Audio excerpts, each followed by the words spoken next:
Mercedes présente la 5e déclinaison autour de sa gamme classe A, la CLA Shooting Brake, une sorte de version en réduction de la CLL Shooting Brake, très réussie, je dois dire, d'autant plus réussie d'ailleurs que nous l'essayons aujourd'hui en version 45 AMG, forte de 360 chevaux.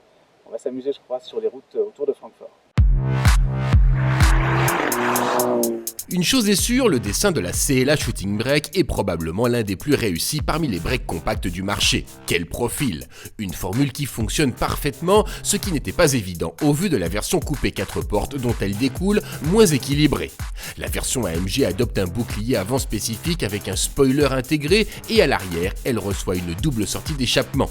La livrée argent mat combinée aux jantes noires de notre version d'essai renforce encore son côté agressif.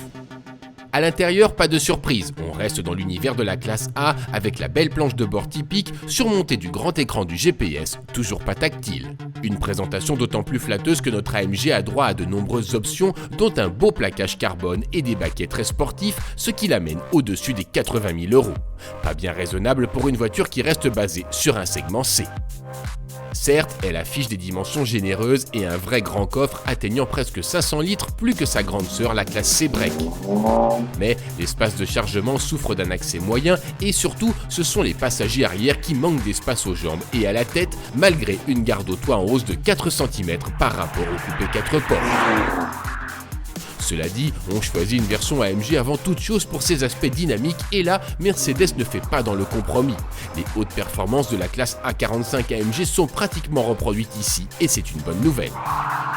Efficacité, c'est vraiment le mot qui vient à l'esprit à mesure que l'on découvre le potentiel de cette bombe aux lignes originales.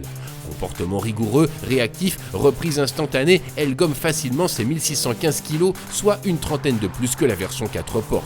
On peut même en option relever sa vitesse maximum à 270 km/h pour frimer sur les autoroutes allemandes. Bonne surprise, malgré les jantes 19 pouces de notre version d'essai, le confort s'est avéré très correct pour une voiture capable de telles performances. Ce qui ne gâche rien pour cette version qui, on a tendance à vite oublier, est également destinée à un usage familial.